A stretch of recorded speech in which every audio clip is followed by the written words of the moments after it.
നമസ്കാരം. ദേശീയപാതയുടെ ഉദ്ഘാടന ചടങ്ങിൽ നിന്ന് മന്ത്രി PA മുഹമ്മദ് റിയാസിനെ മനഃപൂർവ്വം ഒഴിവാക്കിയതാണ് എന്നതിന്റെ തെളിവ് പുറത്തു വന്നിട്ടുണ്ട്. ദേ, ആ ഉദ്ഘാടനത്തോടനുബന്ധിച്ച് അവിടെ സ്ഥാപിച്ച ശിലാഫലകമുണ്ട്.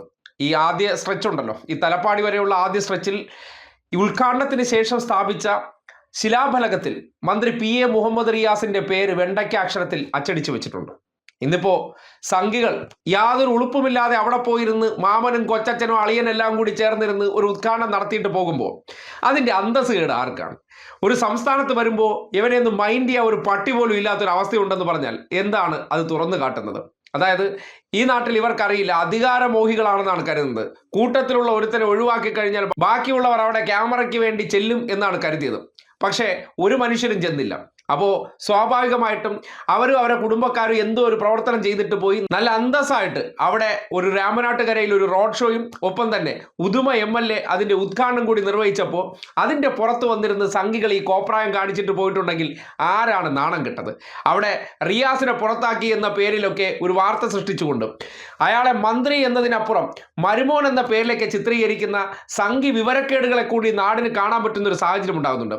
അതുകൊണ്ട് ഈ സംഘികളെയൊക്കെ മൂടുതാങ്ങി നടക്കുന്നവന്മാരൊക്കെ മനസ്സിലാക്കേണ്ട കാര്യം, ഇത്രമാത്രം അല്പത്തരവും ഇത്രമാത്രം മതവിദ്വേഷികളുമാണ് നിങ്ങൾ ഈ താങ്ങിക്കൊണ്ട് നടക്കുന്നവർ. ഒരു വ്യക്തിയെ അദ്ദേഹത്തിന്റെ കഴിവിനപ്പുറം എങ്ങനെയാണ് അവർ ഇകഴ്ത്താൻ ശ്രമിക്കുന്നു എന്നൊന്ന് നോക്കണേ. അല്ലെങ്കിൽ ഉദ്ഘാടന വേദിയിൽ ബാക്കിയുള്ള മന്ത്രിമാരെ ക്ഷണിക്കുകയാണ്, PWD മന്ത്രിയെ ക്ഷണിക്കാതെ MP രാജേഷ് ഉൾപ്പെടെയുള്ളവരെ ക്ഷണിക്കുമ്പോൾ, കാര്യം ഈ ദേശീയപാതയുമായി ബന്ധപ്പെട്ട് ഏറ്റവും അടുത്ത് ഇടപഴകുന്ന PWD മിനിസ്റ്റർ അദ്ദേഹം വരണ്ട, പിണറായി വിജയനെയും MP രാജേഷിനെ പോലുള്ളവരെ ക്ഷണിച്ചു കഴിഞ്ഞാൽ അവരെല്ലാവരും നേരെ വിശ്വ ഗുരുജി എന്ന് കേട്ടാൽ ഓടി വരുമെന്നാണ് കരുതുന്നത്. ഒന്നാമതേ ഇതിനൊന്നും വില കൽപ്പിച്ചിട്ടില്ല. പിന്നെ വലിയ സംഭവമായിട്ട് സംഖ്യകൾ ഇവിടെ കൊണ്ടുവരുന്ന സന്ദർഭത്തിൽ നമ്മൾ പുച്ഛിച്ച് തള്ളാറാണ് പതിവ്.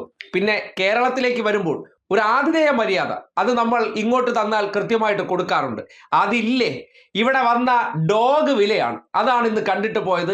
വരുന്നു, അവരുടെ ഇടയിൽ നിന്ന് എന്തൊക്കെയോ പരിപാടി, ഇപ്പൊ ഞാൻ പറഞ്ഞില്ലേ, അവരുടെ ഒരു ആൾക്കൂട്ടത്തിന്റെ ഇടയിൽ നിന്ന് എന്തൊക്കെയോ കാട്ടിക്കൂട്ടുന്നു എന്നുള്ള കാര്യം. ആ കാട്ടിക്കൂട്ടലുകൾക്കപ്പുറം ഒരു പരിപാടി കൂടുതൽ ശ്രദ്ധേയമാകുന്നത് എങ്ങനെയാണ്? ഇന്നിപ്പോ എത്ര പേർ അതിനെ പ്രകീർത്തിക്കുന്നുണ്ട്. കുറച്ച് സംഘികൾ ഇരുന്നിട്ട് വായ്ത്താരി അടിക്കുന്നതിനപ്പുറം ആ പരിപാടി മുഴുവൻ ഒരു സംസ്ഥാനത്ത് നടത്തുമ്പോൾ ആ സംസ്ഥാന സർക്കാരിന്റെ ഭാഗമല്ലാതെ ആരൊക്കെയോ വന്ന് എന്തൊക്കെയോ നടത്തിയിട്ട് പോകുമ്പോൾ അവർ കരുതുന്നുണ്ട് ഇതെന്തോ മഹത്തരമായിട്ടുള്ള കാര്യമാണെന്ന്. കാര്യം വിവരമില്ലായ്മ ഒരു അലങ്കാരമായിട്ട് കൊണ്ട് നടക്കുന്നവരാണ് ഈ സംഘികൾ എന്ന് പറയുന്നത്. ഇതൊക്കെ എന്തോ കേമത്തം പോലെ ആയിരിക്കും അവർ പറയാൻ ശ്രമിക്കുന്നത്. പക്ഷേ ഒരു കാര്യമുണ്ട്, ഈ നാട്ടിലെ ജനങ്ങൾ പ്രബുദ്ധരാണ്. അവിടെ ഈ മധ്യ കേരളത്തിലും അല്ലെങ്കിൽ എറണാകുളം ജില്ലയിലുള്ളവരെ എല്ലാം വണ്ടിയും പിടിച്ച് കൊണ്ടുവന്നിട്ട് ഇതോടുകൂടി BJP ഇതാ വരാൻ പോകുന്നു എന്നുള്ള പ്രചരണമൊക്കെ നിങ്ങൾ നടത്തുന്നുണ്ടെങ്കിൽ ഈ കാണുന്നതാ അല്ലെങ്കിൽ ആ സ്റ്റേജിന്റെ ചുറ്റാകെ കണ്ടതല്ല കേരളമെന്നും ഈ വരുന്ന തെരഞ്ഞെടുപ്പിൽ കൂടി സംഘികൾക്ക് മനസ്സിലാക്കാൻ പോവുകയാണ്.